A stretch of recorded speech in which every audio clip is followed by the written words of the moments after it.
How's it going, everyone? Welcome back to another video. Today we are going to be talking about the Rally Miata and how much it cost to build. Last week I made a video showing you guys the entire build in just 6 minutes, and that video did really well. It's brought a bunch of new viewers to the channel, and it's got a lot of new people interested in lifted Miatas. A lot of people that watched that video had a question. How much did it cost? So we're gonna be going over how much it cost to build the entire thing, how much it cost just to lift it and get it off-road ready, how much it costs to do this, etc, etc. I have a list here of pretty much everything I bought. We can start off with the price of the car. I bought the Rally Miata, the car itself, completely, well, more or less stock with 130,000 miles for 2,300 bucks. Pretty good price. It had some rust, it had some interior damage, but I wanted something that was a little bit rough around the edges because I knew I was gonna be off-roading it. You can get a higher mileage Miata with more rust that looks worse for cheap. And if you're gonna cut it up and off-road it anyway, it doesn't really matter. Phase 1 of the build was the cheap lift kit and the mud tires. How much did that cost? Well, the lift kit that I got, the Paco Motorsports lift kit, is $239 off Flying Miata. I got 5 diamond racing wheels and 5 mud terrains. Together, that costs about 1,000 bucks. And just there, your Miata is off-road ready. That first video, all the car had was the cheap lift kit and mud terrains, and it did really well. I kept up with some factory Jeeps who are kind of afraid to use the throttle. So the first phase of the build, including the cost of the car, was about 3,500 bucks. Not bad. After that, I did a lot of cosmetic things to make it look the parts. I got an under tray, which was $100, bash bars, 400 bucks.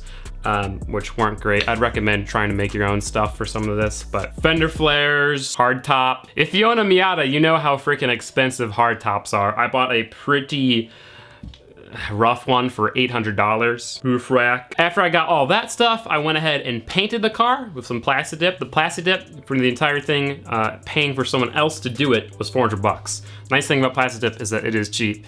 It didn't last as long as I wanted to. It looks decent from afar, but if you get up close, it's peeling all over the place and it's scratching up. If you have lived a Miata, I'd recommend just honestly rattle canning it, because it's gonna be muddy 90% of the time. You're gonna be off-roading it a lot. You don't really need to look amazing. So with all the cosmetic stuff, around $5,400. Kind of a lot. It went from being a pretty budget-friendly build to a pretty un-budget-friendly build, but you have to admit, it's one of the most badass looking Miatas out there. I'm really happy with the way it looked, and you know, for a couple grand of parts and labor and time, it's not bad. After using the Miata like that for a little while, I wanted to upgrade the lift kit. The lift kit that I originally bought was nice. It lifted the Miata. It was really cheap, but there was a couple of issues with it. Number one, it didn't drive great on the streets. The other problem with the first lift kit that I got is that it just didn't have any travel, which I guess is good for a Miata because you don't want the tires going all over the place because then they're gonna rub and hit more things, but I wanted some nice travel. The upgraded coilover lift kit that I bought was both the best and the worst thing I ever bought for the car because yes, it made it drive awesome on the street, it made it handle really well, and it gave it a lot more travel, but it was really expensive, and if I would have just kept off-roading it, it wouldn't have really mattered.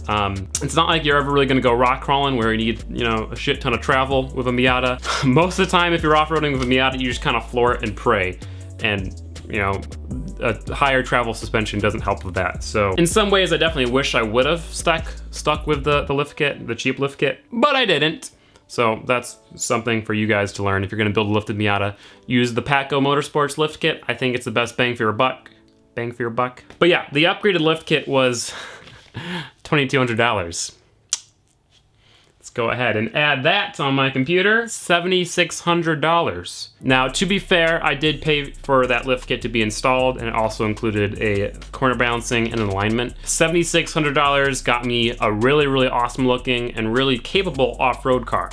But I wanted more power, so that's when the Supercharger Kit, the Supercharger Kit comes in, which is no longer on the car. I know, all right, just whatever. The Supercharger itself was $2,000. I bought it $2,000 used with some parts that I needed, some parts that I didn't need. I spent another couple $100 on pulleys and other stuff that I needed to get the Supercharger Kit to work. After that, I needed to upgrade the drivetrain and the ECU in the car so it could run and actually drive. The clutch I paid $300 for, but that was a sponsored thing, so I don't know exactly how much it was. I think it's like $600. The ECU and the wideband, which I needed to run the Supercharger, was $1,056. That's a big number. $11,000 to get a supercharged lifted Miata. After that, I got seats, which were like 600 bucks, not necessary. I also got a blow-off valve when I changed the setup. So like another $1,000 worth of little stuff here and there. Brings us to a grand total of $12,500. I would say that's probably the most expensive lifted Miata ever. In fact, I think that's actually almost as much as I spent on turbocharging the blue Miata. I think if I would have, you know, made my own bash bars, not do the really expensive lift kits, and do some other stuff, I could have brought the price down a couple $1,000s, but it is, or at least it was, the fastest and the most dialed lifted Miata out there, besides the ones with crazy long travel suspension kits. So for me, you know, it was worth it. I don't think very many people would say it's worth spending 12 grand on a lifted Miata, but I did, and I've had a ton of fun with it, which is really all that matters. The important thing is that you can build a lifted Miata with a cheap lift kit, some tires, that's super capable off-road for, you know, 3 grand. If you really try. And like I said, that's why lifted Miatas are so popular now. It's cheap, it's really fun. Yeah, that's it. It used to be original, but it's not really original anymore. Now, I wanna spend a minute or two talking about future plans for the Rally Miata. Originally, we were going to do the WRX swap. I'm not saying that's not gonna happen, but it might not happen. I got that quoted for everything, and it was gonna cost almost 20 grand. The reason why it's so expensive is because obviously in order to fit a WRX motor and drivetrain in there, you have to do a completely custom chassis, which is a lot of metal and a lot of paying a fabricator to fabricate. I've been looking into some different options because 20 grand on a $12,000 Miata, that's 30 grand for a lifted Miata.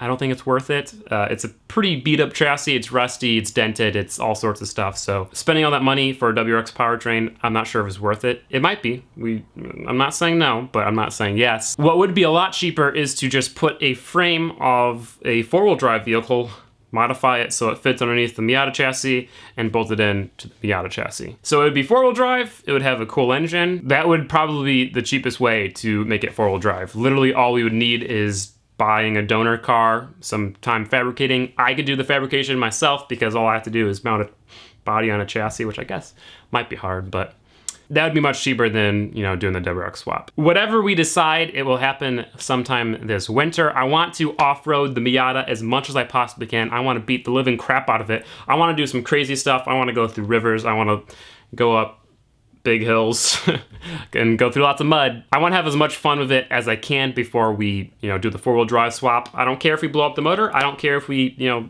kind of screw up the chassis because I'm gonna fix it all. So yeah, that's pretty much it. That's how much I spent on building the Rally Miata, where it sits right now, or at least where it sat a week ago with a supercharger on it.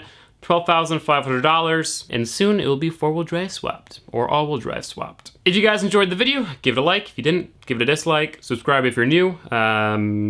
Stay tuned for some really hardcore off-roading with the Rally Miata, and a 4-wheel drive swap in the future, or all-wheel drive swap. Thank you guys so much for watching. Peace out. I'll see you next time.